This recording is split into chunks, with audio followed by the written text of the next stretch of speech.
Hi there, welcome to the Noah Presgrove case. Today we're taking a look at the claims and rumours of the smell of bleach when some of Noah's family members supposedly went down to the party house in order to pick up personal possessions, and they were met with that, as in what, a deep clean took place, cleaning up from the party or cleaning up from Noah's death. You can look at it whichever way you want. We can also add on with what Kathy Bingham had said at one point in the past. Maybe it's influenced, but there was a Facebook post a few weeks ago which brought it up, and then some key discussions in the comments with screenshots as well, and even a claim by Justin Roy from what he's heard elsewhere. But at the end of the day, what's most important is the source. Is that available? Where did it all come from in the first place? Beside whether it's a clean-up in an innocent way or in a darker, sinister way, it's who said it first. Was it police? Was it the victim's family, which then passed it on to Reddit, to Facebook? Or was it a stranger, member of the general public, that decided to create it themselves or word it as an idea, but it was worded as a fact, and then people misunderstood it and went along with it, and it caused lots of confusion. I mean, it's not really been talked about as much in general or recent times, so we might as well bring it back into the discussion.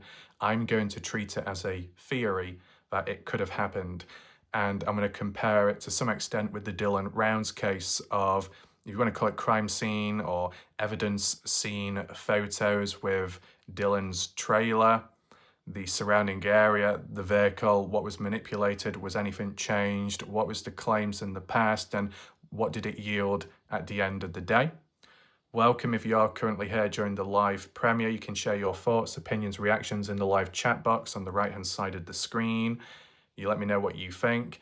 If you want to share your additional thoughts, if you have any questions, answers, discussions, alternative theories and ideas, suggestions, drop a comment down below under the video. It will help with spreading awareness.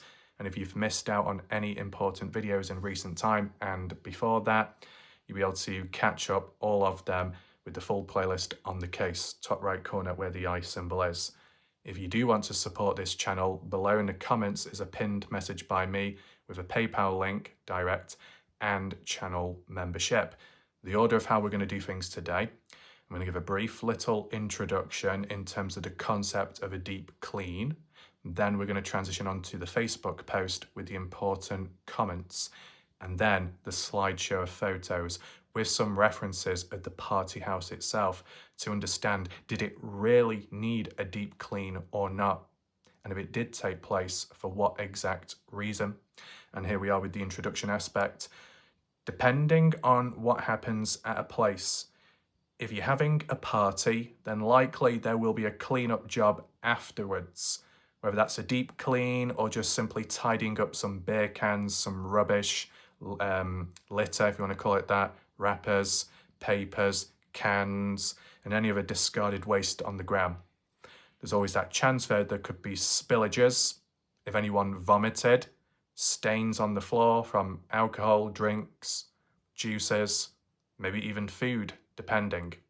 Whether that just be on the ground, whether it be on tables, spill on chairs, spill on side of walls or doors, whether people be very clumsy at the time, they knock a glass over, they spill something on the ground, or another person was to throw something across the room and it creates a bit of a splash. All kinds of things can happen when at a party. Now, the more people at a party, the higher the chances that there'll be more mess and more debris. And just the higher the chances of at least one of the partygoers that could be a little bit more reckless and careless and inconsiderate. In terms of the age range as well, sometimes that can determine how much litter is left about and how much mess is created. A much younger set of people may create more mess than a much older set of individuals that party in a different way.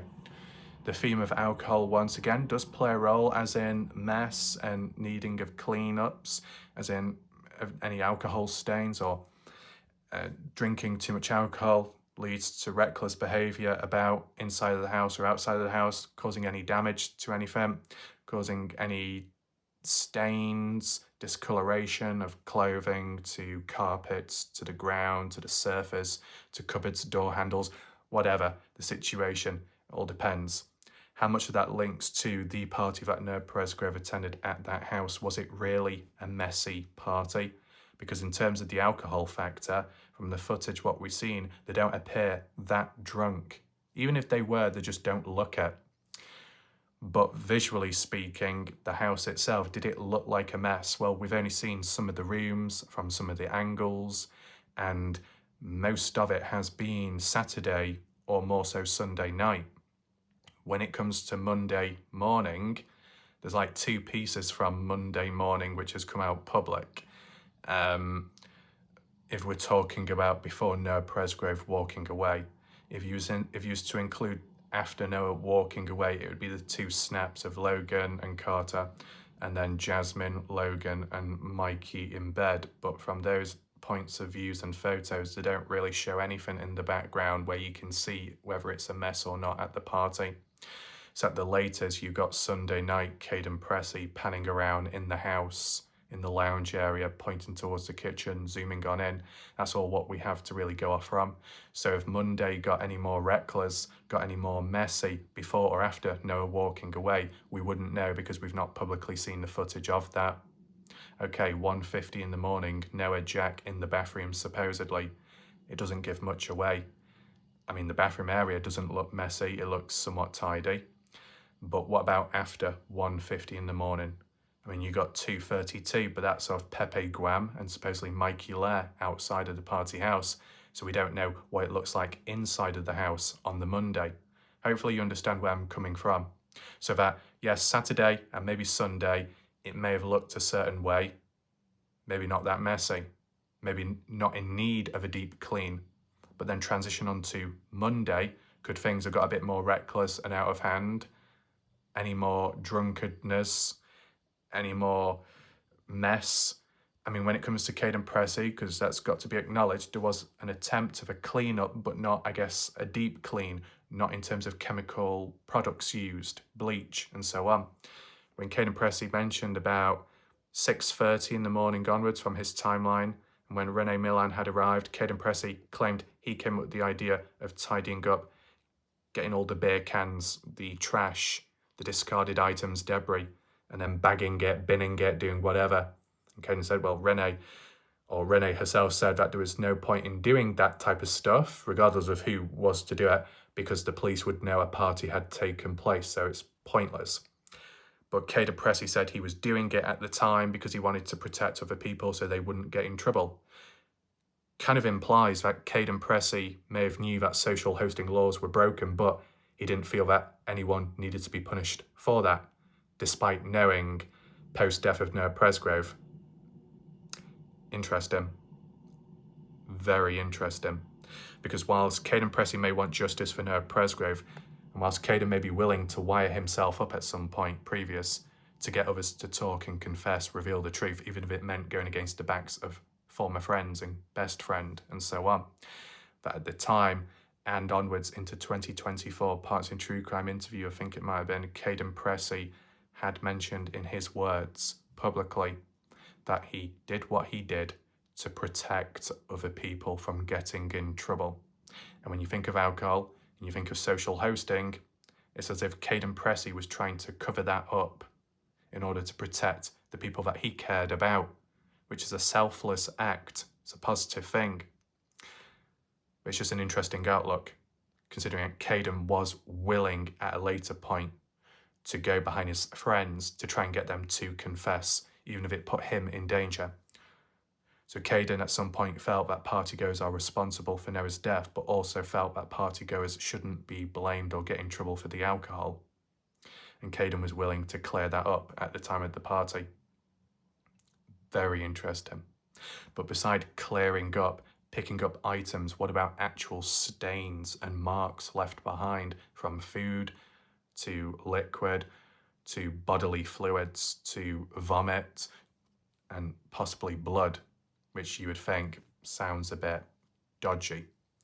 So here's the thing, you put aside the natural aspects of a party, a big party, a messy one, right? The other outlook of a deep clean, using chemical products to get rid of stains and marks because you don't want other people to find them, to see them. And in terms of a foul play aspect, that seems likely. But does it always correlate to it must be a murder and it must have taken place at that spot where it's being cleaned up? Well, something, based on the theory alone, something must have happened to the victim at that place, such as the party house, in order for a cleanup to be done at a later point or as soon as possible. Urgency factors may vary depending on how much mess is about and if they know or anticipate if anyone's going to come on down and visit in between. I mean, yes, whilst Kathy Bingham had made a mention of a deep clean taking place a few days after, and I'll go into a bit more depth later on that it wasn't urgent, immediate, and yet a policeman or police did come on down to the house supposedly, on the day of Noah's death. Did they go about searching and do a search warrant on the same day? I guess not. But with the police at least physically present inside the house to look around and to notice anything that could be dodgy or suspicious or crucial evidence, who knows? Because, you know, we've heard that Caden Pressey, Mikey, Brylan, Isaac had left. From Caden's words, it was Renee that told them to leave because the police are coming soon to avoid questions and all of that. And yet, the girls, the ones that lived there, remained at the place to be questioned. It just seems a bit weird. Now, Renee had said she never told Caden and them lot to leave, but Caden says Renee told them to leave to avoid police. It just makes no sense, really. If you're gonna leave to avoid the police and to avoid questioning, but other people stay and remain, why not just all stay and stick together if you're all friends? Why not just stand by one another and also get it out of the way? You start leaving, turning away, you're only going to delay the questioning. Why not just get it out of the way? Why not stand a united front to help one another, to comfort one another, and to help yourself? Because the longer it goes on for, drags on, the more it's going to play on your mind. Sometimes you just want to get things out of the way, get it done and dusted. Why not stay at the party house at the time then? It's a bit weird. I mean, Caden had mentioned about the cooler, having to take that back and Renee ordering him to do so. But Renee also said, I didn't tell Caden to do this or that. So there seems to be a huge disconnect between what Renee said to Caden and what Caden heard from Renee. One person's telling the truth, the other person's lying. Which way round is it? Who knows? Has it been sorted and resolved since? Not at all. That's a problem, isn't it? And it can link on with this whole cleaning up scenario. A temporary clean-up, a deep clean later. But if a deep clean's done later on a different day and police have come on down to the party house casually in between, wouldn't the police have seen something that stood out? Even if they weren't directly actively searching or had a warrant, if there was anything visible or obvious nearby, outside or inside of the house, wouldn't the police have maybe caught an eye on it, picked up on it maybe, if they were vigilant? Or was it discreet? Was it hidden? Was it temporarily covered? I mean, like the Dylan Rounds case, the act of desecration of Dylan Rounds' body, moving it about from place to place, temporary spot, then moved elsewhere, and then eventually buried properly. With Noah Presgrove, what's the deal there? I mean, if you're going to say that there was bleach, that there was a deep clean, which could be considered labelled as a cover-up, a clean-up job, further implying that something may have happened to the victim in that area or spot for a clean-up of evidence to be ridden. And if it happened at the party house where a clean-up took place, then likely foul play, as in moving Noah's body onwards to the highway, makes sense. So you can see how you can link one thing to another based on a original theory. That if there's a clean-up and not for the right reasons, it implies foul play. And with foul play, it comes across as higher chances of murder. But it also more so guarantees that something happened to Noah at the house, at the property, in order for a clean-up to take place. The reason why I said it doesn't guarantee a murder is because you could still have an accident, something gone too far, gone wrong, manslaughter, in which people panic and feel responsible, and in the moment they don't know what to do or how to react, and they act selfish, protect themselves, protect one another, and clean up that way and move the body on. I mean, of course, with a murder, it seems common sense, if you're a competent person and you're trying to protect yourself, that you would cover it up. If you've murdered someone, you're not just going to leave it as it is with all the evidence and then leave your incriminating evidence on it and then get in trouble. You're going to take action. You're going to do something about it, right? And yet, that with the Noah Presgrove case, because of where Noah was found on the highway, you could be made to think that Noah was transported and moved down to there, moved away from the party house property. Could there have been an attempt to move Noah on even further down the highway to create even more distance? I think if the body is too far away, could that create more suspicion or less suspicion? If you was to stage it and leave the body near to the house but off the property, less questions directed back at the property, more questions and focus at the highway. And if it's not too far in distance, it could be interpreted as Noah made an attempt to walk away. But if Noah was found 20 miles away north down the highway, it's less likely that he walked and more likely that something else happened, which could link back to the party house and anyone there. So, not that it was like a mastermind plan, but sometimes it could be calculated, as in staging something to make it seem practical and still possible, not impossible, right? Of course, the whole aspect with the injuries, does it justify that? Well, that's for a separate discussion, which we've kind of gone into already in the past and probably will go into in the future. But and I'll mention it now just before I forget, I can always bring it up later. Beside any influences on Facebook and what's been claimed by maybe certain family members, which Justin Roy has re-quoted, other people that have talked about a deep clean from first-hand experience, whilst it's only in words, it's from what they saw themselves, supposedly. I believe it was in one of the Partners in True Crime interviews, Kathy Bingham. Kathy Bingham, doing it on pro bono, free of charge, private investigator, related to Brylan Sweat. Of course, there appears to be a conflict of interest there within the case, an emotional connection, you could argue that, but beside that, Kathy Bingham said, 3 days after Noah's death, Kathy Bingham went down to the party house, and whilst hanging about observing, the Millan family were present at the house. For 3 more days, the Millan family spent time doing a deep clean of the party house. The question, first of all, is why was Kathy Bingham down there observing and watching? Is it not obvious? Wouldn't people be wary or cautious, as in, why she just stood there and watching? Why is Kathy observing the party house when Noah was found at the highway? Is it because Kathy felt that there could be some activity going on at the house, moving of evidence, removal of items?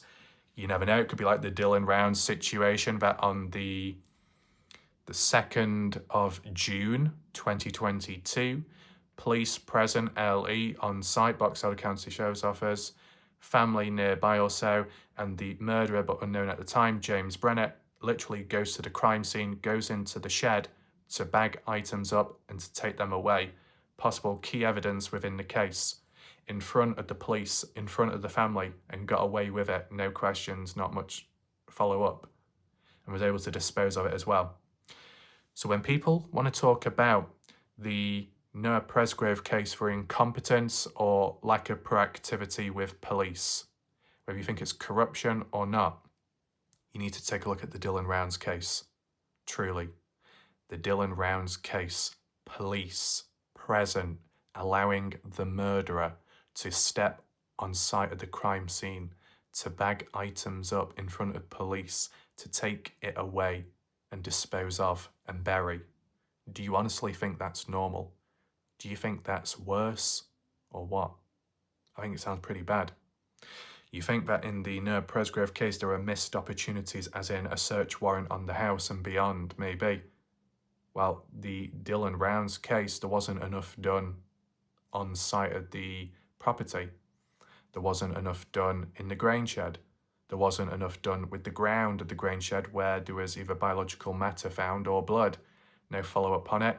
But in the early days, because they were trying to find Dylan, as in recover him, maybe as a body somewhere, the bloodhound dog unit couldn't even be used, and the excuse was, well, there's a chance of rain, so it drops to a 20% success rate in searching for bodies successfully. Excuses after excuses. Drones and other equipment not being used in the early days because they didn't have the operators present, but they had the equipment present. Really incompetent at times, wasted evidence, wasted opportunities, wasted DNA, really bad. Whilst down the line they were able to build a case strong enough in the end, it could have been so much quicker and more efficient if they had taken more action sooner. Maybe you can link that with the Noah Presgrove situation and the party house. But to refer back to Kathy Bingham, present on site, watching the Milan family go inside of the house, do a deep clean. Was any of that involving of Bleach? Does any of that take place before or after when Noah's family supposedly went on down to gather and gain Noah's personal possessions and so on? It might tie in line with the timing of it. Who knows? You let me know your thoughts down below in the comments or the live chat. I think without further ado though, we'll go on to the Facebook post now to look at these rumours and suggestions and how people have been influenced by it and where it may have come from. So this was on the Noah Presgrove case discussion group 7th of August by Denise Rogers-Arnold. And they said, what rumours and truths have you heard about the Bleach? Please state where you first heard it, what your beliefs are, and any screenshots you may have. Of course, screenshots are very important because it can give context. It might be able to provide a source. First of all, Denise says to Paul, in this statement that Justin Roy made, is this something that you had told him, or is it just something that he has assumed? I mean, if it's a rumour, then best case scenario would be to try and get it cleared up. Making and starting rumours is not helping Noah's case one bit. Wouldn't you agree? No response there, which is interesting. Maybe a comment was removed or what. Can we zoom in just a little bit, if it will allow me to? It might be re-quoted again by Justin himself, but let's just see what Justin had said to Denise. You do realise some of Noah's family went to the party house to get Noah's belongings, and they smelled the bleach and saw bleach bottles that were empty. I did not just make that up. In fact, I haven't made up anything. Name one thing I supposedly made up. Okay. Well, even if there was bleach, empty bottles, is it justified in any way? I said you can look at it in an innocent way, but there's been a party, of course. There's been alcohol and maybe some food. And if people have got messy or reckless, if people have vomited, if there's bodily fluids on the ground, with the exception of blood, then maybe bleach was needed for that as a clean-up.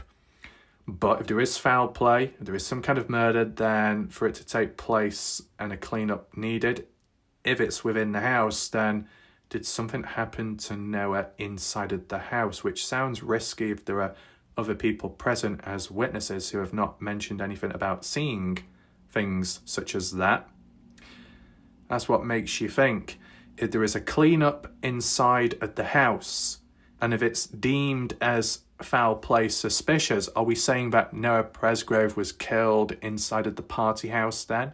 But then you got Caden Pressey, you got Mikey Lair, you got Brylan Sweat, Isaac Rojas, maybe Texas boys, all present, some of whom could have been awake or simply resting. Wouldn't they have seen or heard anything whatsoever? That's what's kind of interesting, depending on the outlook of things. Let's just back out of that for now and check for additional context. Sherry, I know if I use a Clorox wipe in my house, I smell it for a while, and to me it smells strong. I might use just one and that smell sticks around, so I'm not too sure how strong the bleach smell at the party house would, or if someone just used some to wipe counters. Countertops, kitchen area where food is, more so drinks, any spillages, it would make sense if anything was to be cleaned up just for that reason alone. Marlo, I first heard it on the army page. Right, so the rumour or the claims of Bleach, a deep clean, Noah's family possibly encountering it. But Marlowe says, heard about it on the army page. Not sure who said it. I'll see if I have a screenshot. Was there a screenshot follow-up? Not from the looks of it. No. Tim Daniel to Paul. Who is Paul? I've yet to see his comment yet.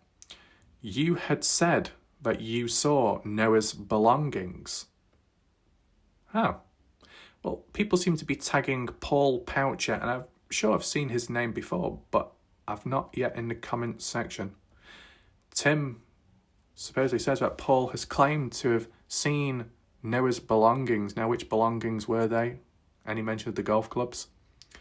Were you ever able to retrieve any of his items? Well, why would Paul Poucher be present? Why would Paul be able to retrieve any of the items? Is Paul related to Noah's family or what? Tim says, I know the girls had gone to stay with their mom in Texas. Okay. Did you go to the house in Oklahoma or in Texas?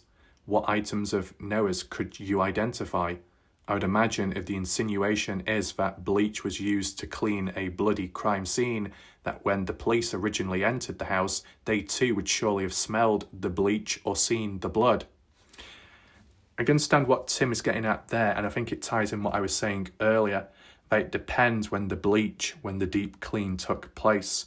If it took place days after, as in like Kathy Bingham saying that she saw it take place, as in a clean-up, in general, as in the Milan family responsible for it, then you'd think before that, when police may have shown up to talk with the party goers, the host, and parents that were there, whilst Caden had left and police have arrived supposedly, surely the police would have seen or smelt something before it was cleaned up then. And if it was cleaned up already, then the police would smell it. But I guess if you've got a party, the excuse could be, oh, we had to clean up because, we've had a party. Yeah. Depends how you look at it. Anonymous member. Once again, to Paul. You went to the house to retrieve Noah's wallet and hat, right? Is that so? Because they're items that are still missing till this day. Did someone tell you to come get them? How did you know those two items were still at the house? And how did you know they were the only things still there, since that is what you went for specifically? What did you see on the table when you looked through the window? Scrolling down just to look at the additional replies, what I have done already is clicked on view all replies on the rest of the post below because the page was glitching out again, if you remember, as last time, so I thought I'd take advantage of that. Denise's response to Anonymous, oh, those are great questions. I hope we get an answer on that. Maybe we can learn more about this dog that was either inside or outside the house that he heard barking. What dog?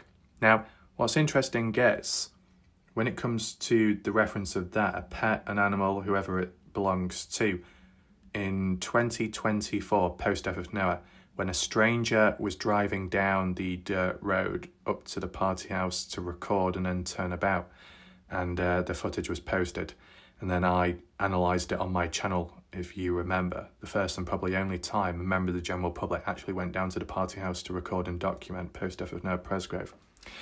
At the time of when Logan, Carter and Avery were inside of the house at night eating lasagna inside, and Logan was made aware of that stranger coming on down at a later point through my video and was annoyed at it, and more so annoyed at me, even though I wasn't anywhere near. I simply analysed what was taking place. There's a big difference there, but it just goes to show how people like to take it out on me. I'm like a human pincushion, which is very unfortunate. But beside that, there was the footage of it, and it seemed to show one or two dogs outside. Maybe the dog reference is what's mentioned here too. But even if there was a dog, what are you going to say? The dog is a witness? You're going to try and get a dog to talk and open up? Don't think it's going to work. Betty, he said Noah's granny sent him. Deborah Smith sent Paul Poucher to go down to the house. But who is Paul Poucher? Never heard of before, really. Might have seen the odd comment, but I don't know who the person is. And I can't see their comments at this moment in time either. So were they blocked, removed, banned? But there can't be, because their comments or people have started tagging Paul Poucher and it's highlighted in blue, meaning that there's still a part of the page, but the comments are not visible. I wonder. Anyway, anonymous to Betty. Okay, how did she know those two things were still in the house? Did someone call her to send someone to pick them up? Maybe. She knew what he took with him, what was missing from her home, and so on. But something like the wallet, the hat, the glasses, all items which have been regarded as missing and acknowledged by Robin Smith to Ashley Chadwick. And if Deborah Smith was the one that knew of items that were still missing and sent someone to go and fetch them, well, they weren't returned back, or they would have been acknowledged. Anonymous says, doubt that. The last thing I'd be trying to do in this situation is send someone to the house to get the wallet and hat. He had just been found dead, for Christ's sake. Denise to Paul. So you're saying that when you look through the glass window, you saw Noah's stuff sitting on the table, all in a pile together, sunglasses, wallet, clothes, etc. Do you recall what time of the evening this occurred? Also, was the dog in the house? Thank you in advance. Who let the dog out? I don't know. June, a dog was barking in the house. I wouldn't like someone walking around peeping in my windows and glass doors. That just doesn't sound right. Yeah, if there was no call up, follow on, or heads up as in, person coming on down to collect stuff, they just showed up out of nowhere. How does that make the residents feel if they were present? Seems a bit weird. Denise, I don't know if the dog was in the house. He just said it was a ghost town and he just heard the dog barking. He did not specify if the dog was in or outside, or if it was a big dog or a little dog, or if he even saw the dog. Just a lot of questions that I hope get answered. And ever since, have they been answered? Not at this moment.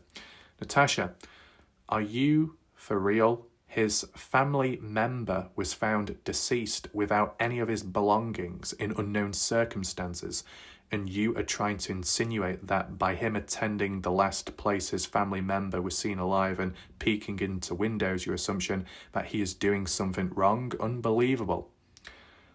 But is this person, Poucher, related to Noah's family or a friend? I'm just thinking of the last name. It doesn't say Presgrove.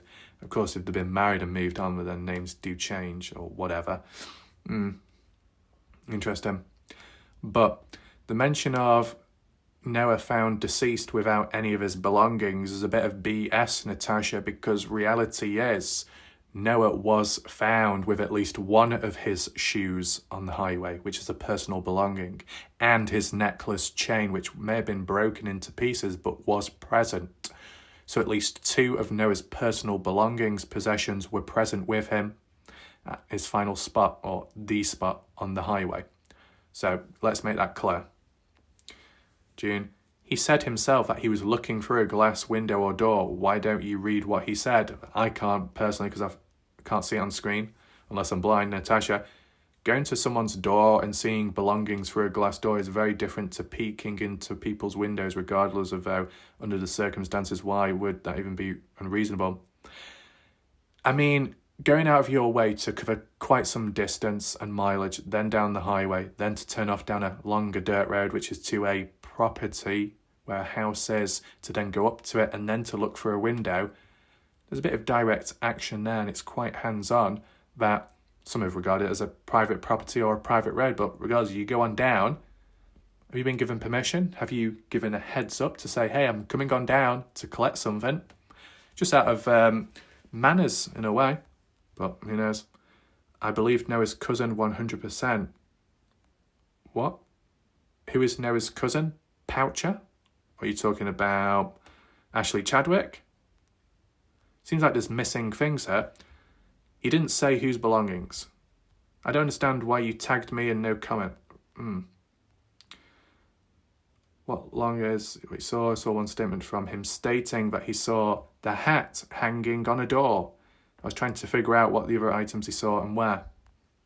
Oh, we got Mike. Didn't they have a pool? Chlorine? Possibility? Did Paul say he saw bottles in garbage can? Or did Justin add his own little something on there like he likes to do? Well, that would be rather unfortunate, that. Now there is a screenshot there, some pics, which we'll refer back to shortly. I don't want to click on it just yet in case it kicks me off and glitches, but we will refer back to it at the very end. But yeah, the mention of a pool round the back, the pasture area, I believe it was mentioned by Brooke Bounds Carter at the time. There was a pool, there was decking, there's also a trampoline. Was it actually used at the party? Not seen any footage of it, which is surprising.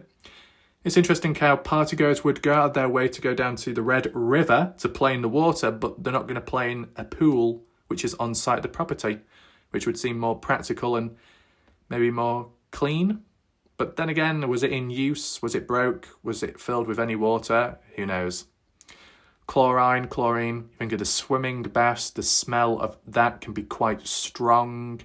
Maybe that could apply to the party house itself, but if it's inside of the house, why is it there? Maybe just gathering up trash, bagging it. But you'd expect it to smell more so outside where the pool is itself. Now, when you look at the maps right now and onwards, 2024, there's no sign of a pool, no sign of decking or anything like that. But if you go back in time to 2022, at least, it will show that stuff present. Interesting point. I said we'll look at that comment screenshot by Natasha later. Do we know who the blanked out name is? Do you know what? I could possibly try zoom in just temporarily in case. Right.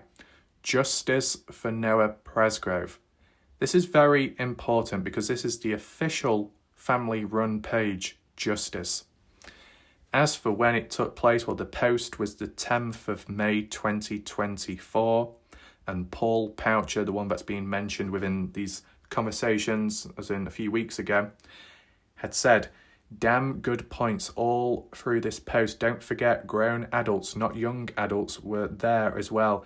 Then parents got called before police and house rank like Bleach. Right, that evening. What, the evening of Monday? The evening of Tuesday? When exactly? To mention that grown adults were there before police. Grown adults as in what? Avery, 22 years of age? And who else then? Who else of that age onwards, grown adults? It's about 18-year-olds or over the age of 20, the legal age, as regarded as grown adults. Young adults can be 18 and onwards, of course. And then parents, well, Renee's husband, and any other parents that showed up, I'm not aware of personally. What else? I think an adult was caught with someone at the party by Noah to take care of him. Those claims and rumours. Just out of curiosity, if the house was not searched by L.E., who said the house smelled of bleach? Paul says, because something blanked out there, went there the evening we found Noah to get his belongings.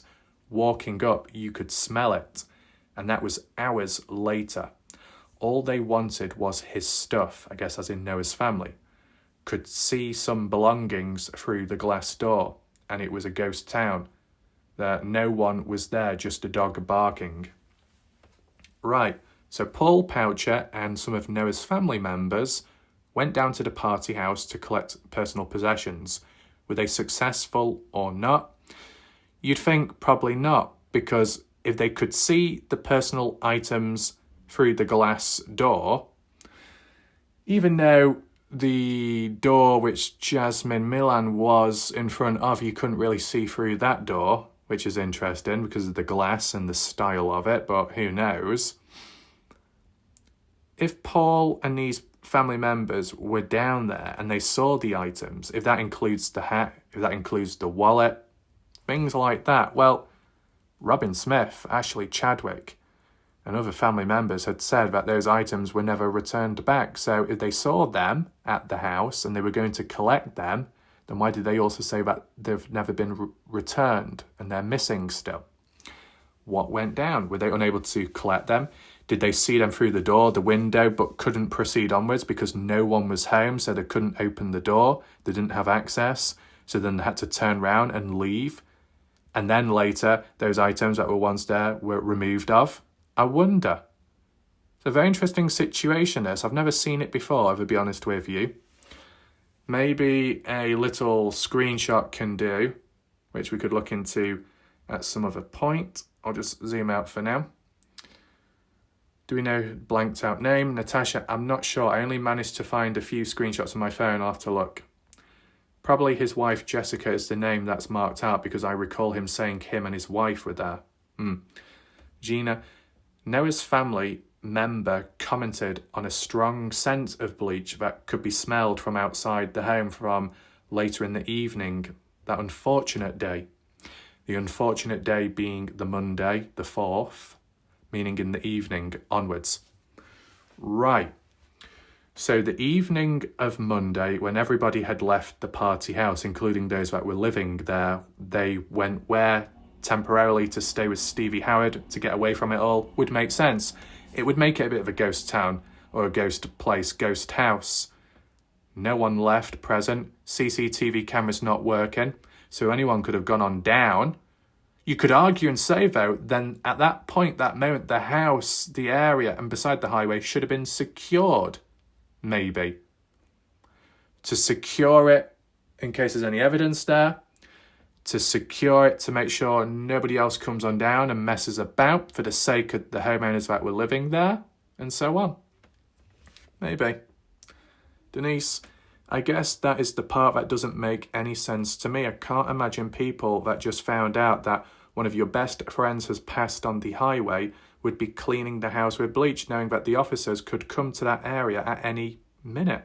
I do not recall any LE stating that they smelled bleach. I also recall Caden stating to OHP that there would be no reason for a clean-up or to use bleach. Well, I don't remember that mentioned by Caden, but if that's the case, well, that's very interesting. From the footage, what we've seen at the party, would there be a reason to use bleach? Well, I don't see any stains, but who knows? If police and so didn't smell any bleach when they were there, maybe the bleach took place in the cleaning afterwards. But that's interesting because depending on how obvious it is and if it stands out and where it is in the house or property, if police were there before bleach used, they might not be able to smell it, of course, but more likely they would be able to see it, as in blood stains, blood splatters or anything like that. Unless it was covered up in some way with material. Gina, none of the case makes sense. Since we were not there, I believe the family members post. Ellie has not released any of their findings to the general public. It could have been a choice between the smell of bleach or the sight of blood. This person, Noah, I'm so sorry that your death has ended the way. Okay. So many people trying to help. Okay, so we don't really need to bother with this bit. Andrea Chubrov, my thoughts on this is a family member wouldn't lie per se, but it's still hearsay regardless. There's no way for this to be validated or invalidated. I don't see how you can smell bleach through a closed door. So what, Paul Poucher was sent on down by Noah's grandmother, Deborah Smith. Paul Poucher and his wife. How are they related to Noah or Noah's family, or just close friends? They went on down to collect the items, but what? The door was locked, no one was home, so they had to turn back, but they could smell bleach? Is it possible that they could smell bleach not because it was used inside of the house, but it was used outside of the house on the patio porchway area? If there needed to be a clean-up, of blood? Well, a clean-up post Noah's death, post a possible murder would make more sense and more practical if it's outside of the house, but near on the property, compared to inside the house where there's other partygoers and witnesses on site, like Caden and so on. If it's done outside, higher chances of getting away with it without disturbing anyone inside if that had taken place. But can you justify it in a more simplified way? Of course. You know what? Just one example being Georgia, Caden's cousin that was sick, ill from alcohol, vomited. Where exactly? Could have been outside, could have been the porchway, the patio, and someone used bleach to clean up the vomit, maybe to try and get rid of the smell, so on. You let me know what you think below. Beside that, I may have to test that. Maybe you can remember Ellie saying to Caden, did you see a mess to clean up? His answer was no. If there was mass amounts of blood inside of the house, it would have been seen. Blood is hard to clean up, especially given the short time period. And of course, depending on the material of the ground, and I think there was carpet in the lounge area, and blood can stain on that, and it's harder to remove than if it's on a flat surface, hard surface. Anita, it's only hearsay when any of us repeat it. If someone in a criminal case testifies that they smelled a strong odor of bleach, this would be considered direct evidence. The witness is testifying based on their own sensory perception. I understand that. But unfortunately, Caden Pressey's sensory perception went from, I saw Noah asking others for a ride home, to then Caden saying, I didn't see it, I only heard it with my ears. There's a big difference between hearing and seeing. Both senses can up the likelihood in believing in it. But, you word it as, I saw it, to then, no, I didn't. Well, are you even sure of what you saw in the first place or experienced? It's a problem, isn't it, for that particular situation. Hearsay occurs when a witness testifies about what another person said outside court intended to prove the truth of that person's statement, and so on and so on. Well, the thing is, you got the victim's family. The victim's family may say stuff with time, but it's not direct. It's been from what they've been told by police. So you could say police, to some extent, what they witnessed on scene, on site, at a time, that they know what they're talking about. But then when passing it on to the family, the victim's family, even if it's still the truth, the victim's family getting second-hand information, supposedly, details, then becomes hearsay, you could say. Because at the end of the day, Noah's family were not at the party at the time and weren't present at the time of Noah's death, so they wouldn't know direct. Andrea, fair points. My thoughts, more so we can't prove or disprove what a witness says. Okay. Don't see a reason why Noah's cousin would lie about this. Lie about what? Who is Noah's cousin? Is Noah's cousin Paul Poucher? Besides, Bleach is pretty strong and they could have spilled some outside near the doorway. You never know. Paul Poucher, I do not believe that Paul Poucher would lie, and I believe that if he said he smelled bleach, it was bleach. Can we just at least explain who Paul Poucher is? Who is he? Is there any explanation for that? Another screenshot there, which, you know what, I'll try and zoom in right now whilst we're present. Is there more to this now? Paul Poucher said, I said that it smelled like bleach. And Sonny says, were you there? And Paul says, that evening, as in on the day of Noah's death, the 4th, the Monday, was present. Paul was there to get Noah's wallet and hat for his Nana, whatever you want to call it, Deborah Smith. I'm his cousin. There we go. That's all we needed. How true is it then? Is Paul Poucher really one of Noah Presgrove's cousins? Never seen or heard them before. So the house was empty. They could smell bleach. Like 3 feet outside the door, no one answered. I went that evening to get his wallet and hat, mainly wallet. House smelled like bleach. Bad. No one answered the door. And in terms of the success rate in retrieving those said items, well, clearly not successful because Noah's family members, the other cousin Ashley Chadwick and Robin Smith, had said they're still missing. If we scroll on down a little bit further, we've got Jodie Randall Bennett. Now, was it Jodie, the one in recent time, or was it another person that left a comment? Or it might have been somebody else. I'm not sure about specifics, and I did try to search the topic, but I'm banned from the army page and the family pages. Ooh. Didn't people say there was a stakeout at the party house and that the private investigator saw Renee Millan hauling bleach into the house and later found to be fictional? Huh. Well, I mentioned that earlier. Kathy saying it herself. And for Caden Pressey said that there was a strong smell of bleach at the party house. I may have dreamt all of this. Any response-wise? Yeah, they would think a mass murder happened at mine, but I don't know that you can smell it through the door, but you can definitely smell it when you first walk in. I like that. Okay. I mean, if you're not quite familiarised with the scent, you're smelling it for the first time or in a while, and you're walking in, yeah. If you're inside, often and you smell it often, you might just adapt to it and you don't really smell it the same way as for the first time. We got George. The bathroom sure would have needed a good bleach cleaning with all those people using it over the weekend. It's a fair point to put across. Jody. Yes, and I thought the kids busied themselves with cleaning the day Noah died, including Caden Presley. It's just not that out of the ordinary. Well, Caden said it was his idea to clean up, and it was more so getting rid of the debris, not actual stains or marks or blood or anything like that. Right. Denise to Paul. So I believe it was Justin Roy that stated you also saw bleach bottles in the trash can. I don't know how many he was implying. Do you know anything about that, and what trash can was it? An outside trash can?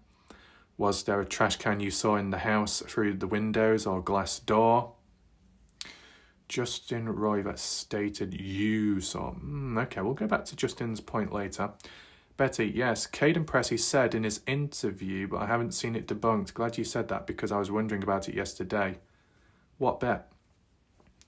George, well, it's kind of interesting how some people, when they smell bleach, they think, wow, nice and clean, but some of us, they assume that people are covering up a mass murder. Look, I've identified at the start of my video, you got a party, but you also got the death, and you've got bleach, the smell of it. It can branch off either way.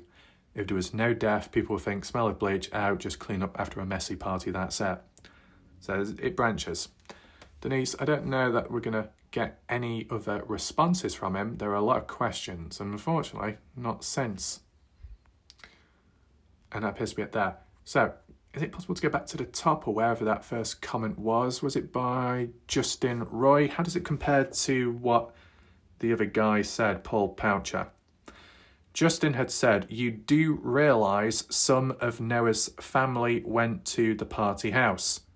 No names directly given, but what Justin says here, not from himself, but what he heard. Paul Poucher, the cousin to Noah, supposedly claiming that he went there, and Justin relaying it. That's fine. That's okay. That's all that was needed. But the mention of they smelled the bleach and saw bleach bottles. I did not just make that up. Justin's telling the truth there in regard to that. In fact, I haven't made up anything. I'm not too sure about that personally because I've not been around all the time to look at every post and every comment.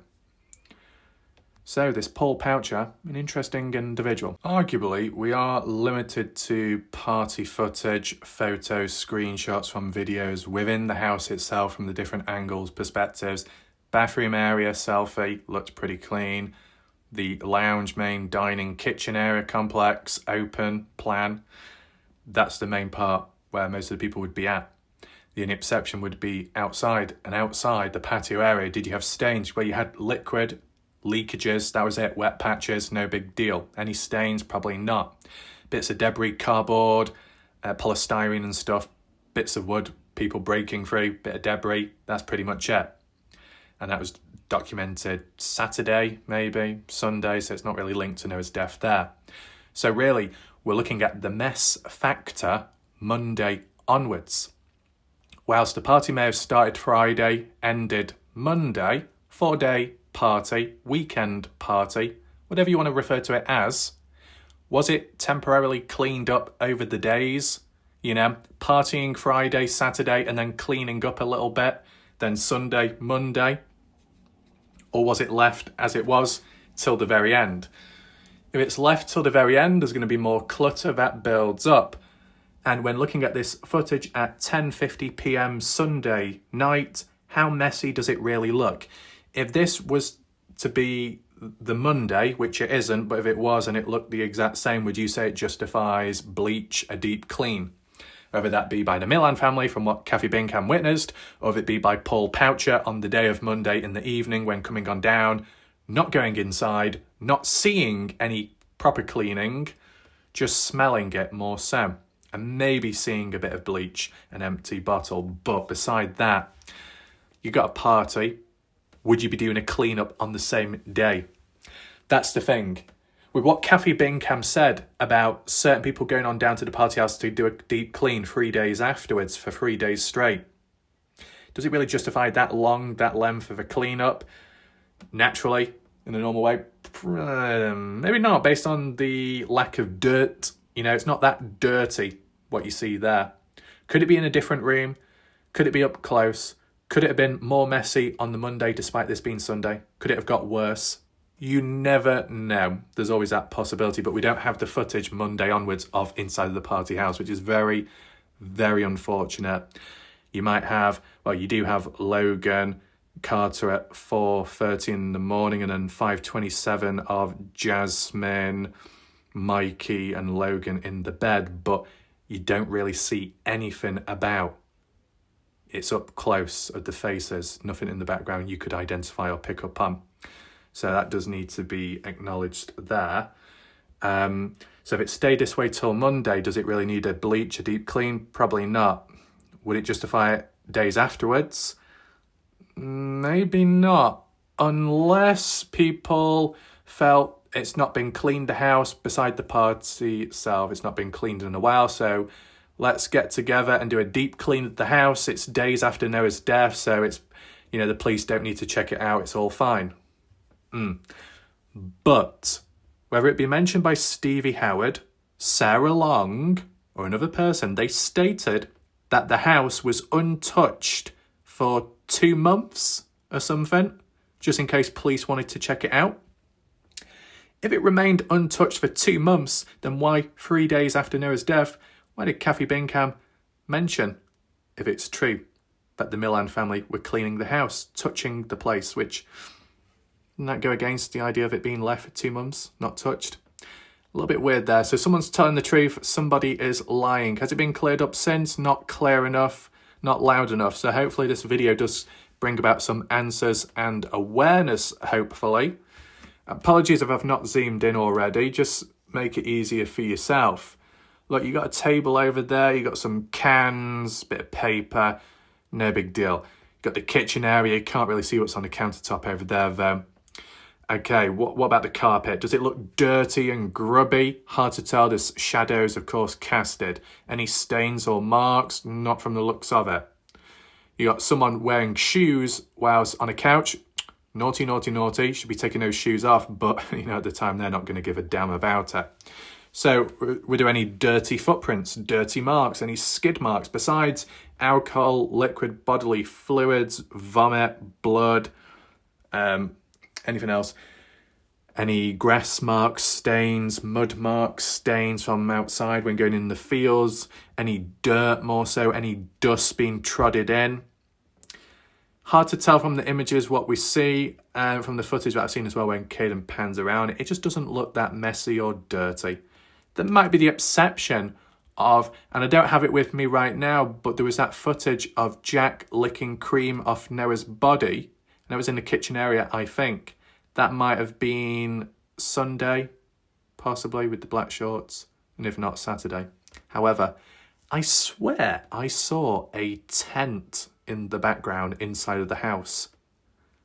I really hope I can find that one time. That particular image or video did show it was somewhat cluttered inside of the house or the kitchen area. But even if something is very cluttered with just lots of items, as long as there's no stains, you might not really need to use bleach, unless you use a mild amount or something else just to freshen up the place. You want to make it sterile. If there was many people present, many people touching stuff, any germs passed about, you just want to keep it sterile and clean.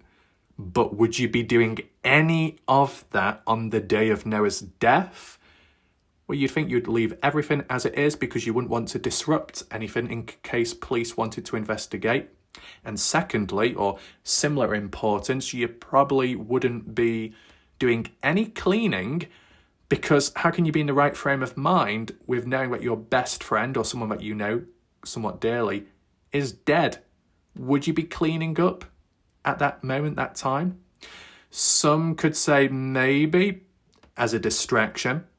When you go through a traumatic event, in the moment or later, a trauma response can be doing certain activities, chores, as a means of a distraction to detach yourself from the sadness and what's going on. It can also apply to work as well, you know. Some people's response to Noah's death, or just in any case in life, would be to just suddenly dig your head into work yourself into the ground. Different types of responses by people. You know, a traumatic event, how do you cope with it? Where do you go? How do you escape? You need a form of escapism, and that can be through cleaning, doing a chore, doing exercise, even if it's suddenly after the death of someone. Just like Caden Pressey getting away from it to go to the lake with his friend JJ Bumpaz to clear the mind. It's so sudden. Is it cold? Is it bad? Is it suspicious? It might just be that they need a break. They need a breather. They need to get away from it all because it's getting too much. It's too overwhelming in the moment or later. Yeah. Everyone reacts differently. A traumatic event, some people, I said, will take up work or take upon a greater workload, working longer hours, pushing the boundaries, doing extra time, double time, overtime, working over the weekends, working almost 365 days of the year, doing 10-hour, 12-hour, 14-hour, 20-hour shifts every single day. As extreme as it is, it's the only way that they know. That at the end of the day, is a trauma response to try and find a routine to get back a level of control that was lost originally, even if it's indirect, as in a friend or a person you know or love has been ripped from you and has died in some circumstances. They're ripped from you. You've lost control. You can't control it. You can't gain it back. That can create a level of uncertainty, panic, disruption, a feeling of dread, opening a void within yourself. So you need an escapism, you need a distraction, whatever that is. A formal distraction, a casual, leisurely activity, whatever.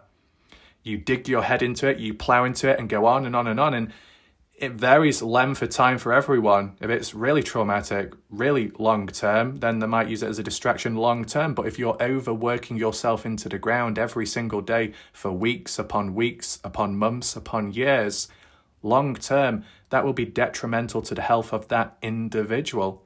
It can be detrimental to the health of those within the Noah Presgrove case. You know, working long hours physically and mentally does no good on the sufferer. And externally, what limitations and what damage and what strain can it have on friendships, family connections, relationships? The strain it has there. A person too buried, a person too focused, a person too overly stimulated, hypersensitively driven in an overly independent way of a coping mechanism, but they forget their needs and their wants within and neglect the people around them, creating a distance, creating a disconnect, which does no good for them down the line if they do wake up and realise when it's too late. These party goers could be going through things like that, some possibly. Okay? Trying to get by, trying to find a norm, a new norm, get some normality despite everything that's happened. Not everybody is always lucky to be able to do that. Not everybody is able to. So it's worth highlighting, but to link back to the party itself, what's present visually, it doesn't seem that messy, in my opinion. It doesn't seem to warrant bleaching. And I just don't think people should or would be cleaning up the party house, as in a deep clean or chemicals used, on the day of Noah's death, before such as police get there, maybe, or after police have gone and it's been checked out. Why would you be cleaning the house of all things? Unless it's as a distraction, a trauma response coping mechanism, that would be understandable. This one, it's blurry, unfortunately, but in the background, dishwasher or something, kitchen area, some things are on the table behind Noah. Does it look like a mess? Not really. Do the countertops look mainly clean and white? Supposedly they do, or at least what you can see. Does it warrant bleach? Does it warrant Flash or any other products, cleaning agents? To some extent, yeah, maybe if you want to keep it sterile, maybe if you want to do a deep clean, maybe it's not been cleaned in a while, because beside a party taking place there and many people present and touching and touch base and all of that, and any germs being spread about on items, if the house hadn't been cleaned days before, weeks before, months before, it might need a catch-up, right? One of those, and it can take longer because it's been left too long itself. Now, what's this all about? This is where we transition on to a different case in the past, the Dylan Rounds case. There was themes, there was theories of that Dylan Rounds trailer on site of his farm in which the murderer post-death of Dylan Rounds after 5:27, after 5:43 onwards, ended up down at this spot, this location, doing whatever, for 30 minutes. And then around 8:03 in the morning, making it back to the Grange property and where he lived at the time. For 30 minutes, what was the murderer doing post-death of Dylan Rounds? Searching around, opportunistic behaviour to steal stuff, to steal money, to get and hide evidence, to find opportunities in disposing of Dylan's body, maybe. There are photos inside of the trailer too. But it was mentioned on the sideline that in Montello, Nevada, that a close friend known as Kurt Wadsworth, that was 60 or 65, and yet Dylan Rounds was, I believe, 19 years of age. Big age difference. All kinds of rumours in the background and the forced agenda of a gay relationship of some sort. People like pushing that, which was a bit odd. But then again, there was self-projection there because there was some people that were gay themselves, and it showed. But beside that, it was mentioned as rumours on and on that Kurt Wadsworth in Montello, Nevada, someone went into the trailer of his and it smelled of bleach, really strong. Could it have been a spring clean, a deep clean of the trailer, as like what people may do at times? Yeah. But people were claiming that the reason why it was bleach and you could smell it is because it was cleaning up of evidence, because Dylan was there, whether that be because of the death situation or something inappropriate that happened before that, and it needed to be cleaned up. And people were pushing it over and over again, really pushing it in an obsessed, fixated way. What did it ultimately lead to? Not much. It didn't really lead to anything. Was there a conclusion? No, not from the looks of it. But what about Dylan's farm? Not where he lived, but where he worked, and at times temporarily slept in the trailer, as he did when it came to Friday. 2,300 hours, 23:30 maybe to 23:45, working in the dark with a tractor, and people at Little Pigeon Mountain camping out oversaw it, head north, there was activity. And then from Friday to Saturday, Dylan slept in that trailer as you see on screen. And that mention of Brenner after Dylan's death going on down here. And the photos that were taken afterwards, I think a day or two later, what was noticed? Did anything stand out? Well, on the outside, not much may show, but on the inside, this is how it looked at the time. And it was trying to figure out, has it been cleaned or not? People were pushing the idea that a cleanup took place. Bleach may have been used, wipes were used to clean up. Well, I'd like to know who's doing that job at cleaning up, because I think they need to be fired. Have you not seen how dirty it is? How dusty as well? Taking consideration over a period of days, weeks, months, more likely, a build-up can occur if you're in a dusty desert-like terrain. If windows are left open or there's some way of air and dust passing on in, yes, it can collect and build, as you see there. It's very dirty and mucky. But is there any additional dirt on top of it by said murderer?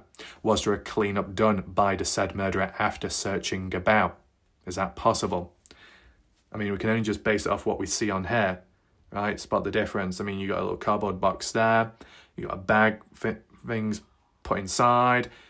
A lot of dirt on the ground. It's the opposite of a clean-up, to be honest. And yet, what I'm getting at is people were fixated on this, claiming it was cleaned up.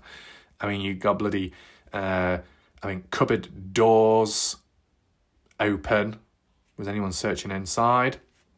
I mean, the doors themselves are still on the hinges, so it clearly shows that I've not been present myself, because they would have been ripped off. You got some kitchen towel in the background. You got some eggs on the side. You might have the odd spray, whether that's bleach or not. I thought there was a flat screen TV there, but it's actually, I think, the frame from the outside of the trailer, which would stick on there possibly, and it's not, and it's open and exposed. So I think that would clip on and it's come off broke. Do we have a close-up then? We do. So just look at how dirty the ground is, right? Does that look clean to you? I mean, around the edges, it's dirty. In the middle, a bit lighter in colour. But if anyone's going to clean up, they're probably going to clean up most of it and not just part of it, personally. Food left behind by Dylan himself. Eggs on the side, cocoa pebbles or something, pasta, maybe a pan, some tomato sauce, milk as well. But I think that might be a cleaning agent there. Is it bleach or an equivalent? You never know. Was that used in some capacity when cleaning up post-death of Dylan Rounds? As in, someone comes down to the trailer to search for money, to steal items, to find items which could be used in assisting in disposing of Dylan's body, trying to find the keys to Dylan's vehicle or something to gain access to the Ford F-150 vehicle of his, because Dylan Rounds was using the grain truck to get to the grain shed property, not his personal truck. The personal truck could have been used to dispose of the body from point A to point B, and Brenner came on down here to get a hold of it. There's different ways of looking at it, right? I don't know if you do it with your eyes, but you see the number 3 there. Supposedly that's by manufacturers or those that fit it together, numbers so they know which one goes where. Not that deep. With the white appliances, you could say it looks a bit cleaner than some areas, the countertop as well, but still too dirty. However, the exception is this one, and we don't have it all on screen, but that vehicle, what you see there, is a Ford F-150. May not be the same exact model, but the mention of a Ford F-150 rings bells, as in with Tyler Hardy in the Noah Presgrove case. Tyler Hardy was in a Ford F-150 pickup truck, I believe, when driving down the highway. So you can gauge that based on, any situation you think of. Now, there was a hose pipe or a pressure washer or something, as you see back there, right, hose pipe, whatever you want to call it, which went around the outer part of the vehicle and bent round near to the wheel. People's suggestions were that it was pressure washed, power washed, cleaned down the vehicle, and why. It was still dirty though, the vehicle, the wheel archways, with mud collecting up there, so it wasn't cleaned that properly, but there was supposedly drip marks, droplet marks, and then the patchy areas down here where water could have collected, dampened the ground and created a bit of a moist texture. And there were some dribble marks underneath. So people were pushing it as in, and with it being around the outer skirt of the vehicle and little bits underneath, it could have been an attempt to clean the vehicle down. But when would it have happened? Well, people were pushing it that it might have been on the day of Noah's death or a day later on the Sunday. But others were saying, I think Noah's family, that Noah Presgrove pressure washed, power washed his vehicle on a Thursday when out working and calling by Montello, Nevada. Pressure washer, power washer. Thursday or Friday, but not on site of where he was working at. And not washed after either by the hands of somebody else. So it went back and forth. Did it really come to a true resolve? Not really. Was it kind of brushed aside? It was. But why would it need to be washed down this in the Dylan Rounds case? Well, if you've got the murderer that's come on down to the farm to look about, maybe to try and search for the keys, possibly, and anything else, because take in mind, the gun and the key fob were taken directly from Dylan or directly from the trailer by Brenner, and likely returned as well by the same person on 2 different occurring days, post-investigation, post-family, victim's family, present, not directly on site, but nearby. And yet a person returned the items back one day after the other, which is very, very weird. There's lots of counterclaims about that, but in the end it was proven to be correct. It was the general public, some of which that were going rogue and were acting out in unnecessary ways. It was under control in the end, but for someone to return a gun and key fob back, they could have also been responsible in using the key fob for the F-150 vehicle on the Saturday or the Sunday to actually move Dylan's body, get in the vehicle, get to the Grangeshed property, get Dylan in the back, drive off, bury, such as in a temporary spot, or the final spot, which was the fence line on the opposite side of the property line. And it was near like a mound or a hill, which I was the first and only one to document on YouTube, given the coordinates as a one-man army catalyst, as usual, with limited clues and hints, and no one else did it, only I did, in that area. That once done and dusted, when maybe driving through washes in between and the dust and the dirt collected, getting all dirty, possible DNA left behind on the steering wheel and on the handle, getting back, parking up, then washing it down. That was a theory and an idea. Was it absolutely backed up with hard evidence? Nope. But did it justify the concept of key fobs going missing, then returned back? Yes, because why else would you be taking a key fob to that said vehicle? Maybe because you needed to use it at the time, and mainly that would be Brenner, because it showed that Brenner was down there on Saturday after 5:43, yeah, and then was there for 30 minutes for whatever reason. So could have made use of the vehicle itself, and after using it, cleaning it off any DNA, touch base, and getting rid of any mud or blood, and using a pressure washer on the vehicle. Could be justified as in why it would be cleaned, and possible evidence to suggest it was cleaned with the ground quality and the debris and stuff like that. But it wasn't really officially confirmed, and it didn't really go anywhere. So if there's a strong justification behind this, and there is actual proof, true hard evidence that Brenner was present on site, and there is proof that the key fob did go missing, you would only take the key fob if you were meaning to use it as in with the vehicle itself, right? But that's strong enough to justify as impossible cleanups in some areas. But in terms of the party house in the Noah Presgrove case, there's less mess and maybe less reason to use cleaning agents and products because it just doesn't look that messy and dirty, whether that be foul play reasons or beyond, or if it just be innocent and simple as in the party itself. So I want to know your thoughts behind it, and the mention of Paul Poucher, a cousin to Noah, that went on down to the party house. Would you want me to do a follow-up video, more so a dedicated video, looking at it, giving the ins and outs and trying to figure out what it actually means and how important it is? Maybe. It might be repetitive, but there's no harm in going over it.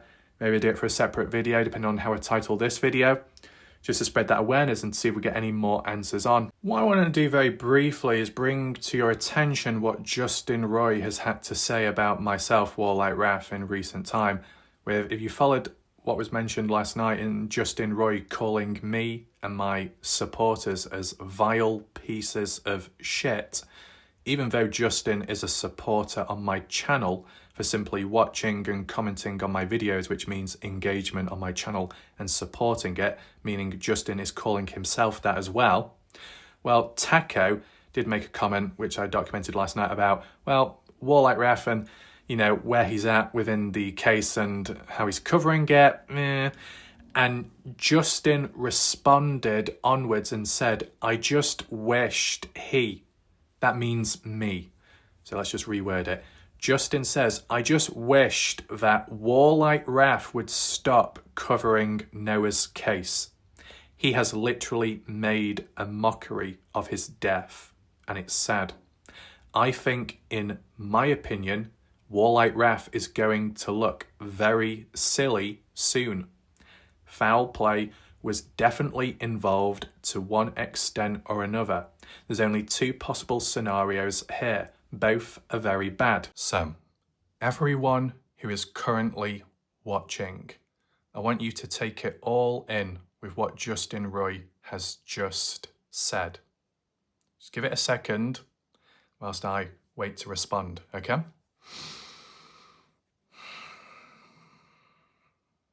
Okay? So, Justin Roy has said, I wish Warlight Raf would stop covering the case because it's doing no good. It's making a mockery.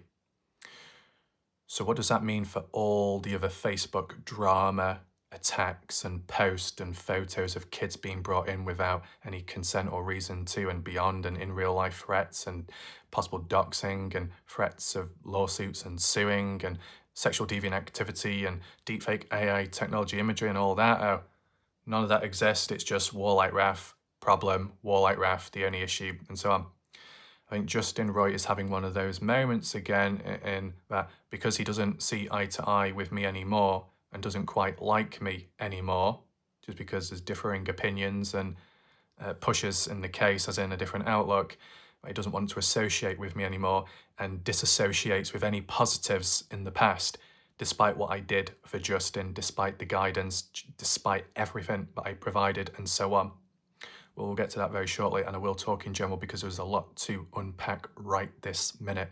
So I hope that everybody is ready and ready to listen, okay?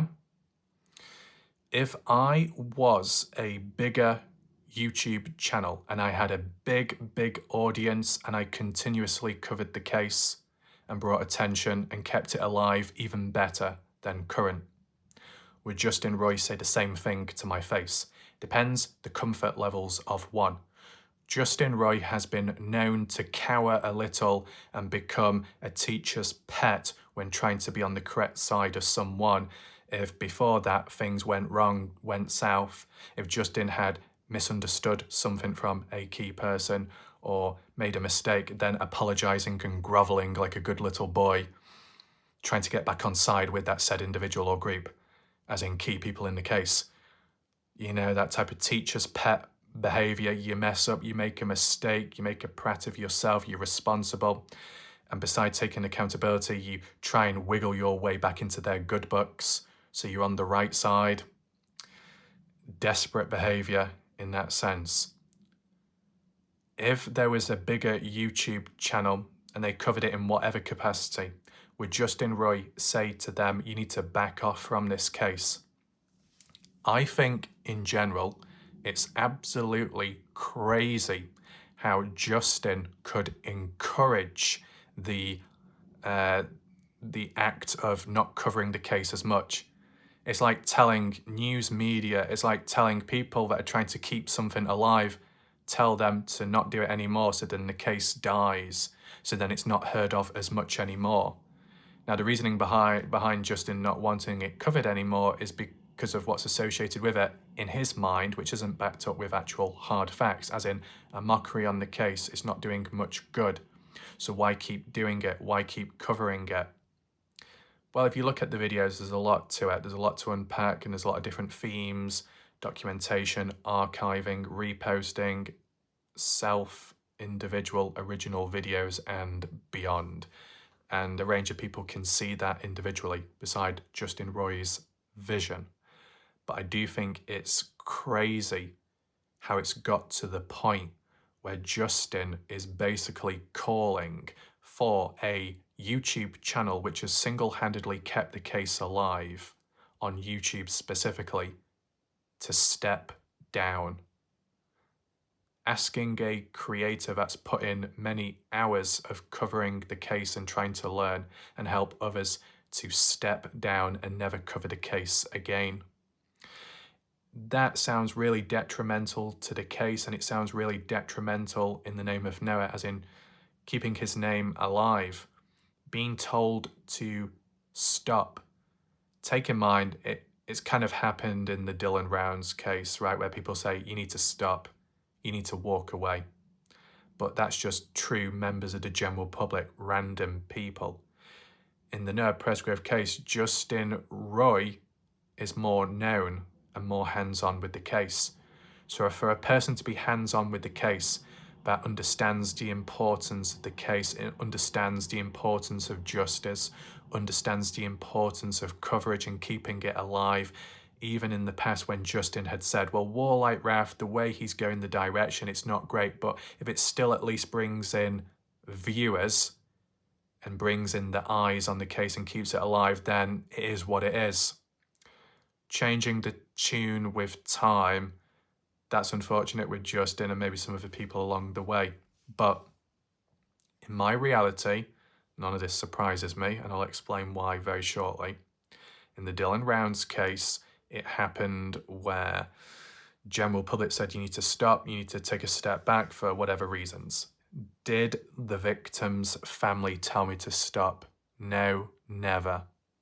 Did the police? No, never. That's it. That's what I base it off. If at any point the victim's family said stop, then I stop. If the police, I stop. If the general public, I ignore. Because it's just the general public. They're not tied or associated within the case. The only other time when I will stop, temporarily or for as long as whatever, is if there is nothing left to cover. If it got to the point where it feels like videos are being forced out, then I'm not going to do that. I'm going to stop. But still, here and there are things to cover and to talk about. It's done on a different platform, and it's done on my channel, away from it all. So even if it wasn't to everybody's taste or standards, that's fine. You can go elsewhere and you don't have to look at it, end of the day. And because it's done in my own space, on my own channel, it's not invading anything. It's not like I'm posting and reposting all this on other pages. I'm not. On the sideline though, there was a time in the past where on the Reddit page, the original one, Excellent Spite encouraged me, Jen Zakuda, encouraged me to post on there and share my videos for a certain amount of time. And I was reluctant because I didn't want to cause any trouble.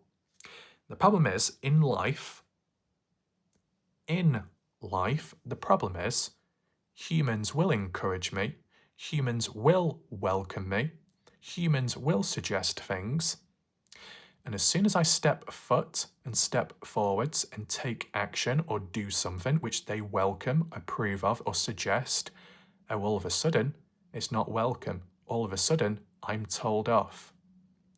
Talk about being led into a false sense of security. I'm absolutely sick and tired of that in life.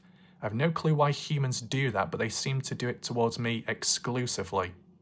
I'm not amused by it, right? Beside that, the reason why it doesn't surprise me, like whether it be Justin Roy or somebody else that's telling me to step back from the case, besides the damage that can do, of course, as in not covering it anymore, it doesn't surprise me. I made predictions in the past. I make predictions all the time in life. And people could criticize it because most, if not all, predictions that I make in life tend to be negative. Why is that? Because it is where it is, but they all happen and come true at some point. It's very unfortunate. If I could make positive predictions, I would want to. It just doesn't happen. But if it could, that would be great. It just hasn't. And I will have other negative predictions in here as to what can happen at times. And whilst it's not happened yet, it's always still possible. That's why I always hope that I can be proven wrong.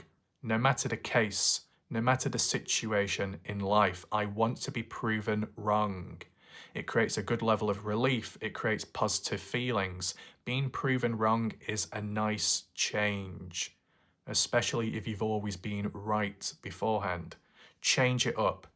Change the pace, the flow, a new perspective, a new outlook, a new future, and so on. Time will tell, of course.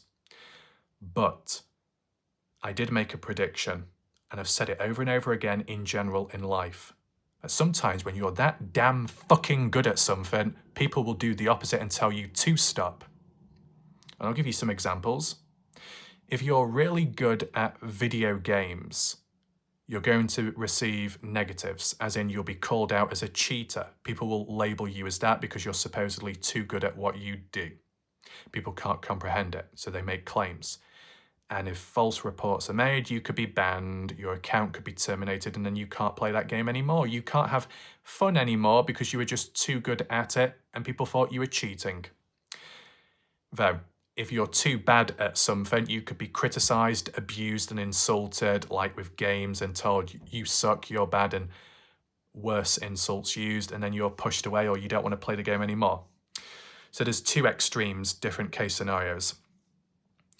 If you're too funny, that can lead to negatives. People may think it's hard to believe, but if you're too funny, it can get to the point of where people stop laughing because they can't laugh anymore and they become tired, exhausted, and maybe a bit frustrated with, let me breathe, I'm done with laughing, it's getting a bit too much now. If you're too good at something, it can lead to negative reactions by people and you can end up being worse off. If you're too bad at something and fail, you can be worse off. So the unfortunate situation is you need to be a little bit bad, a little bit good, in between balance. And even though humans like to say, no one is perfect in life, perfection isn't possible. What do you think balance is? Balance is perfection, fine-tuning, a little bit of this, a little bit of that, not too much of this, not too much of that. That's what balance is. It's perfection, just getting it right. So majority of the human race have contradicted themselves there when they come out with the bullshit claim of no one's perfect. No one's perfect, but you expect and demand perfection through balance, but you will not admit it. That's what the human race is like. I'm sick and tired of all the bollocks, the positivities, the false, fake, contradictory quotes, the half-hearted, half-attempted quotes, which lead on to what next, what happens next, with no follow-up, because humans can't even be bothered to give an explanation onwards. That is the reality. And when applying it to my reality of, if I can be so good at something, or even just good at being consistent, it leads to negative reactions. And the negative reaction, as in people telling me to stop, and not just telling me to stop, but indirectly begging me to stop.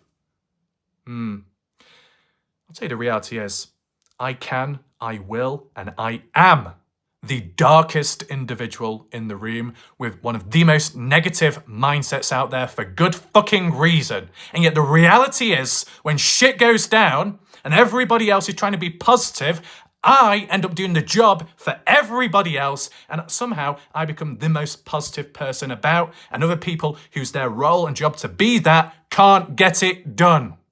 It's pathetic. It really is. When the quiet one, when the shy one, when the weak one has to step up because the masses and the packs can't be bothered. It's happened too often and too many times in different situations and scenarios. It's pathetic. It really is. And it can apply to cases as well. It can apply to other people's outcomes, as in victims' families. When the authorities can't get the job done, when the services can't be bothered or proactive enough, so the victim's family has to get hands-on to keep on fighting and doing the job what others are assigned to do. It says a lot, doesn't it? Just like what I've had to do. To be the catalyst, to be the psychologist, to be the one who has it under control because other humans lack it. And in fairness, not all humans make an attempt to try. The factor of trying is all that matters. But how often does it really happen? So my reality of being too consistent, Mr. Consistent, leads to also being punished for it. Just like with YouTube, if I was to do too many videos in a day, I'm punished for it. As in notifications not working, as in things not functioning. It's really, really good, isn't it? Work harder and be punished for it. Same with exercise. Do so much exercise, do as much as one can, diminishing returns. Put less effort in, or just don't have the mood or the energy to do it, but still try, and try to some extent, and slightly better results. The reality is all upside down, skewered, and doesn't always make sense. My reality will be different to others, and others will be different to mine. It is what it is. But being told to take a step back, and more so, the other mention of he will end up looking silly based on the way the case goes. One cannot look silly when one has covered most, if not all, possibilities in the case. An individual can look like a fool if they go all in tunnel vision with one outlook, and the outcome does not link to that. if they were boisterous and cocky and had a lot to say about it and called other people out for thinking different, but the jokes are on them at the end of the day when they're proven to be wrong. They tuck their tail in between their legs and anything else packed in between and walk away.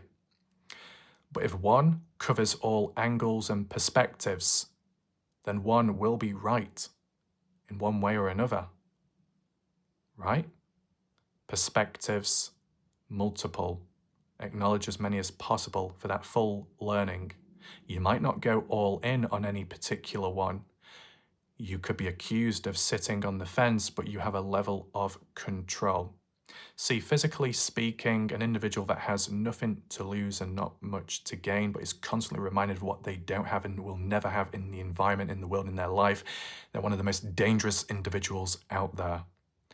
But when it comes to the psychological aspect, an individual that just simply remains still and tries to remain silent and tries to take it all in is most deadly when it comes to levels of control, because everybody else is chatting and talking and opening and moving, unaware of what's going on underground behind it all, as one takes notes, observes, and analyzes it all, the situation, the room, and the people within it.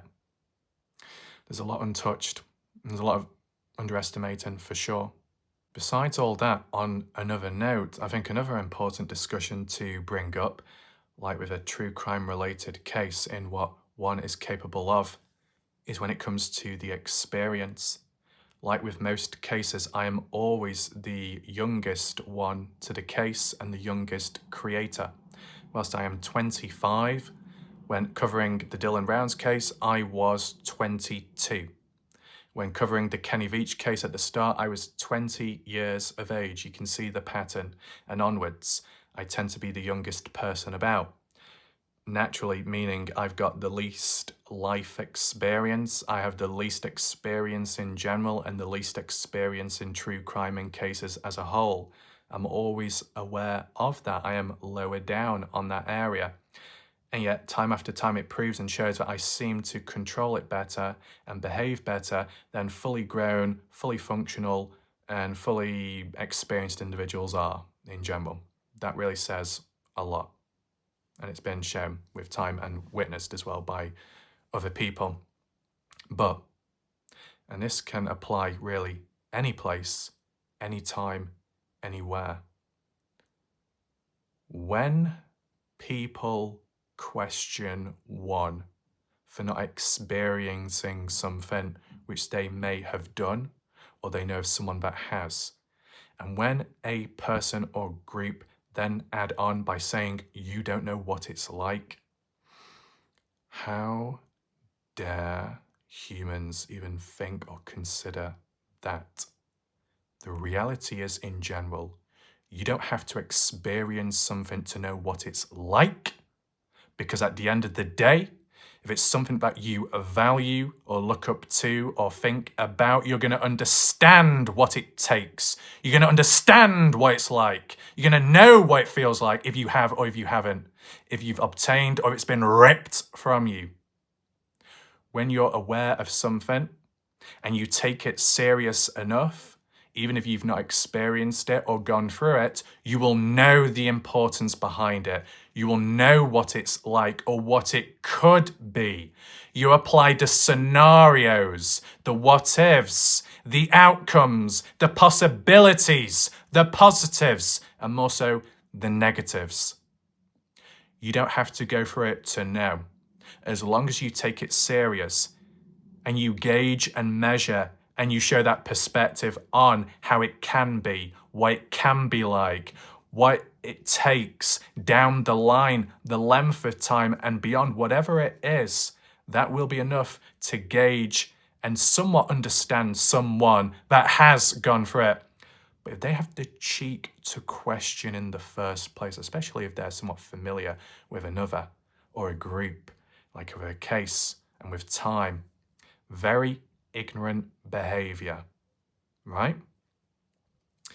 And it's like when it comes to the concept of walking away from a case, walking away from an individual, a case study, walking away just like that and giving up and adding in possible claims of you're not experienced, you don't know what it's like, you really don't know what it feels like.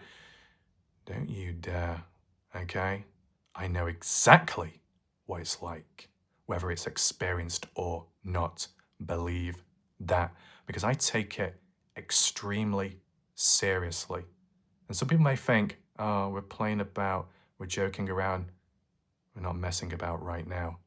I'm talking very serious, locked on, okay? The importance behind things, the damage it can have, the impacts, the long-term effects. I am fully aware of that, whether it's happened or not, because I understand the severity of it, the possibilities of it. With common sense, you can gauge it. It's not that difficult, yet humans make it difficult and jump the gun because they like making observations about me, when at the end of the day, I will know more about them and their entire life than they will ever know about their entire existence ever. That is the reality. Oh, does it not show? Is it not proven? Does one walk away from a case? Does one not understand the concept or the process or a person, the psychology behind it? I think people need to realize that there is only one that will go so deep and so far, more than anybody else. A lot of humans in this world would have a mind like a basement in which they hit the bottom of it. That is it. There is no further. There is no more depth. Within, it's just an abyss, no basement whatsoever. I will go as deep as I need to go. And I will go as far and as deep, more than anybody else could possibly imagine, in different scenarios and situations, depending on the importance of it, of course, and the interest behind it. How important is it? How badly do you want it? How far will you go? Will you reach the mountaintop, or will you only go so far? Half-hearted, half-arsed attempt? Will you be the catalyst or not? And that's just mentioned in general. I know one thing or two about being a catalyst, like with cases, being the turning point, the needle mover. What do other people do? Exactly. A lot of humans along the lines don't really know what they're doing, not really aware. Oh, I didn't know. Oh, I wasn't aware, wasn't really expecting. Really. Lackadaisical mindsets of incompetence. See, the worst thing is about humans that are just not aware and have their heads in the cloud is the damage that they can cause unintentionally and indirectly. It's a level of not caring, because if humans cared, then they would make a conscious effort to change their attitudes, to change their ways, their outlooks, and onwards in communities, in cases, and anywhere else if it was to apply. If people truly cared, they would make a change in some way. But by saying wasn't aware, not sure, and so on, and for it to be repeated, they don't care. They just don't.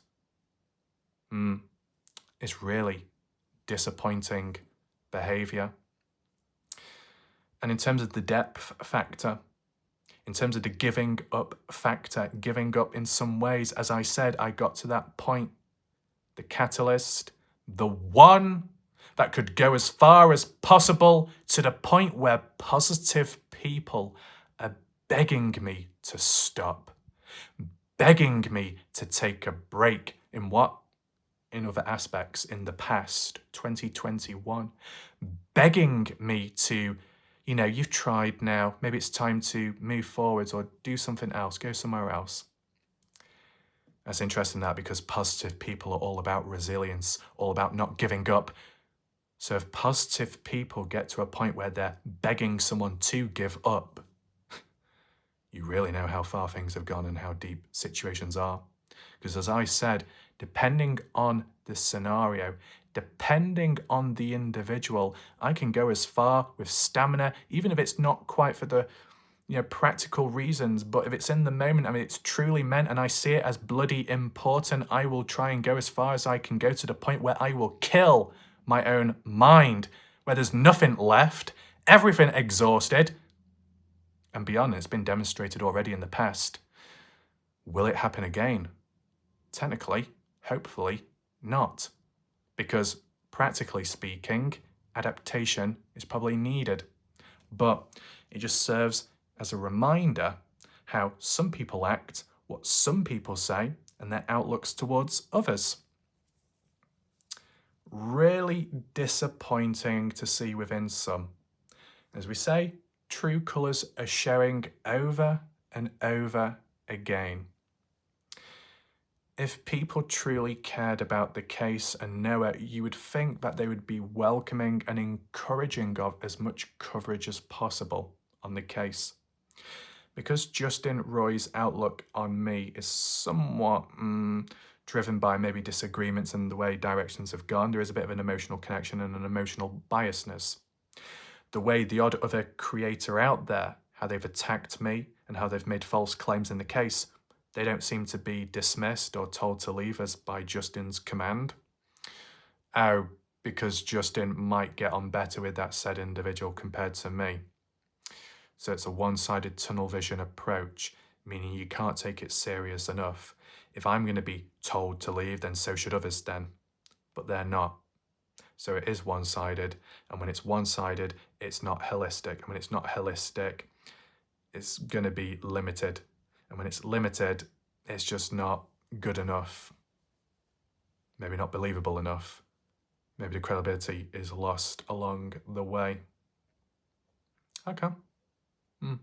Well, as I said, videos covered when there is a need to be. Made it very clear from the start, made it clear in between and onwards. If humans can't listen to that, then it is what it is. So there'll be maybe a couple more videos along the way. Maybe a separate one on Paul Poucher in a visual map analysis style to just visualize, in fairness, what went down Monday evening post-death of Noah. What the house was like. Was it empty? Was it not? Is it true what Paul says or not? Is it on the lines of Casey, Noah's mum's ex-boyfriend, Dwayne, that said, I've got Noah's items, tank top, but not exactly the one that was worn at the party, but based on the language, could be interpreted as that, but it was incorrect, poorly worded. You never know, because unfortunately, language, wording, construction of sentences are going downhill by the second, and then I have to try and pick the pieces up to try and understand it, and at most of the time it doesn't make sense at the best of times. And yes, we can laugh it off, oh, we can joke, it's funny. Is it really funny when it's happening too often? You've got to think extra hard. You've got to scratch your head to try and understand what's going on. It might cause confusion, and for others it might cause stress, it might cause panic, it might cause a range of different emotions. It could create false hope and so on, and then to be let down and disappointed afterwards. What is the point? It's tiring. Humans, when they type, all they have to do is look back and read over their sentence or paragraphs. Look, reread. Does it make sense?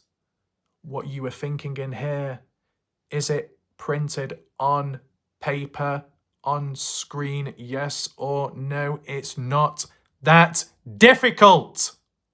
Yet humans manage and find it to be that way. Proofread before you post. It goes a long way. And if not that, find a way to edit the comment. Don't just post it like that and walk away and expect it to be just fine. Mistakes can be made. Continuous mistakes, fam. Need seeing to more.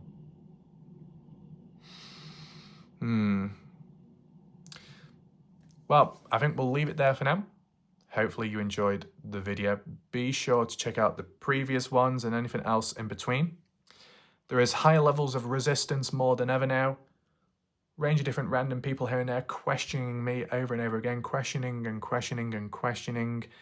Not just the case, from progression to exercise to all kinds of stuff.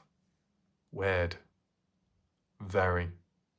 But maybe in my reality, it's just normal because that's all I know. So, thanks for watching. I'll see you next time. Goodbye. Good night for now.